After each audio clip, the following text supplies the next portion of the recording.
Hey heathens, it's Gun Deity, and I got something cool for you today. It is a gun that I have done a review of before, plenty of reviews of before, but this is a new rendition of it.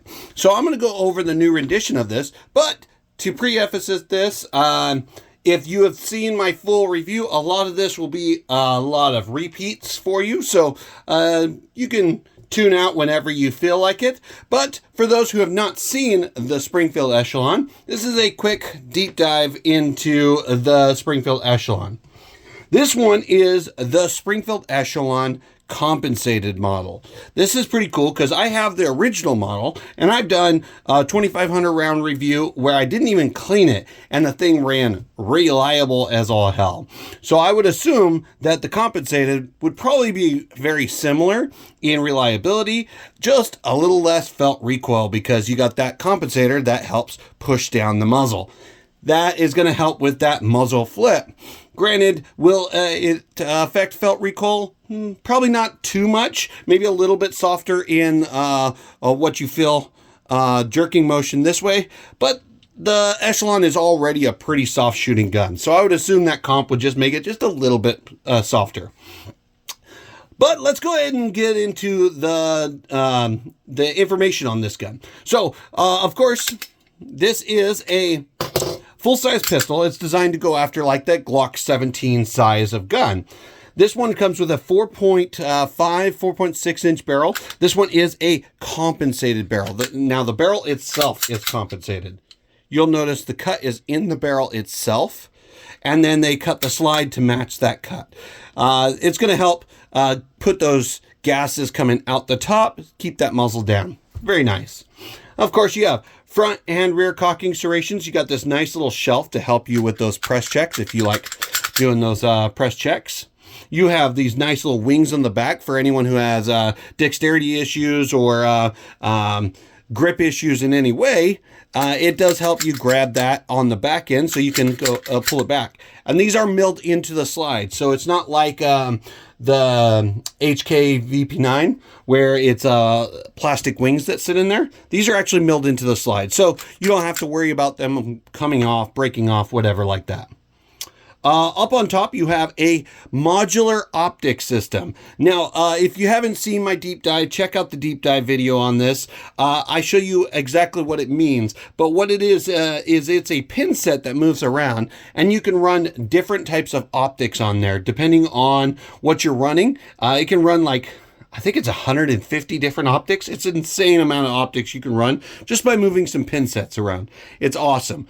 The new RXM is similar, not the same. This guy has a little bit more of available optics systems, but it's definitely a step in the right direction that the gun community is going to, or manufacturing community, whatever you want to call it.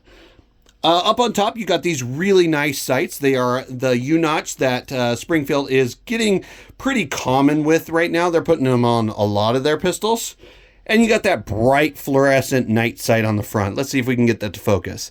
Yeah, beautiful night sight up on front. Now, I will say that if you mount your optics on here, most optics are going to co-witness with these sights. Not all. The RXM sights are a little bit higher and they co-witness a little better than the Echelon sights. But these sights are phenomenal by themselves. So if you don't plan on putting an optic on it, you don't really have to worry about it. Going down onto the frame, you got a 4-slot Picatinny rail, lights, lasers, freaking grenade launchers, whatever you want to put on there. Going into the rest of the frame, we have this really nice grip texture that Springfield has been putting on a lot of their guns recently.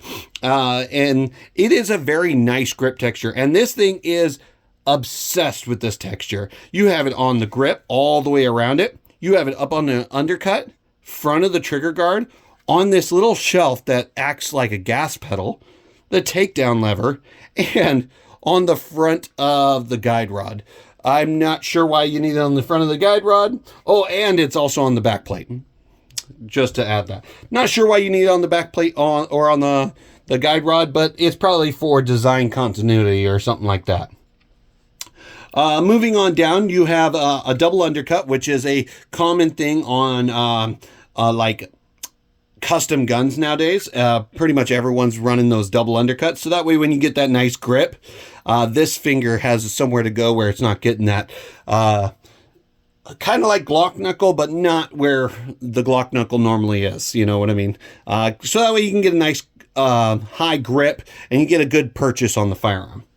Of course, it's got a nice high beaver tail that allows you to get a nice high purchase and a nice primary undercut. So you can get a really nice high purchase and you can keep that bore axis really low. So you can keep that recoil management under control really well. Going on down, you have ambidextrous mag releases, slide releases.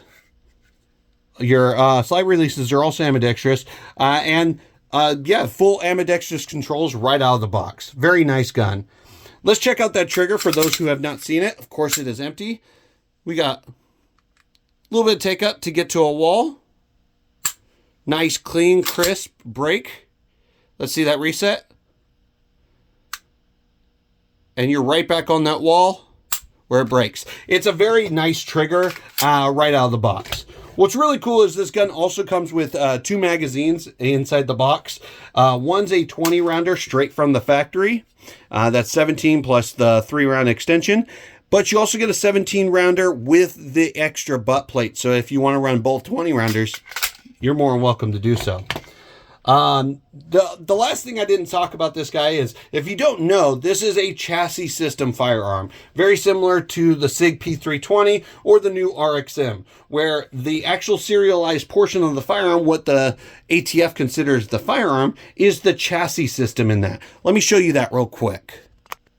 So this part here is the actual firearm. This is the chassis system that's inside the pistol itself. This part can actually come out of the firearm and move to a new chassis system, which Springfield already has quite a few chassis for it. I say already, but this gun's been out for a couple years now, so it's not exactly fast, but they do have a lot of options. So if you haven't checked out the Echelon yet, you definitely have some customizability now that a lot of different frames are out. Plus you have companies like Sharps Brothers and I know there's another one that I'm forgetting at the moment that make a full metal frame for these guys. So there's a lot of customizability, and the great thing is, unlike Glock, you can have the frame sent directly at to your house. So there's a little less cost involved and a lot less headache. But yeah, this is a really cool gun. Like I said, I have done a full deep dive on this. I've done up to a 2,500 round review on my original Echelon, and it's a phenomenal pistol. And for the money, it's probably one of the best bangs for the buck out there on the market, in my opinion. Granted, Canik's got some really nice offerings out there too, but they don't have modular chassis just yet. So maybe down the road, that might be an option for you. But it's definitely a really cool pistol. I'm a fan of the Echelon. It's one of my favorite guns in my collection. And if they had the compensated model out when I bought mine, I probably would have bought the compensated model. But I don't feel like it's necessary for me to upgrade for that. But I might get the compact down the road, because they have a compact model of these guys now, which is a shortened barrel and a 15 round magazine capacity. So it's more like that Glock 19 size. Definitely cool options for you. But this is, like I said, my quick overrun of the Springfield Echelon Comp. I say quick, but it's probably going to be a few minutes long. But it's my quick overview of the Springfield Echelon Comp, and it definitely is something cool to check out if you ever get a chance. As always, like, comment, and subscribe. Send this out to your friends who have been thinking about getting the new compensated version of the Echelon. And as always, I'm Gundidi, and I'll see you heathens for the next one.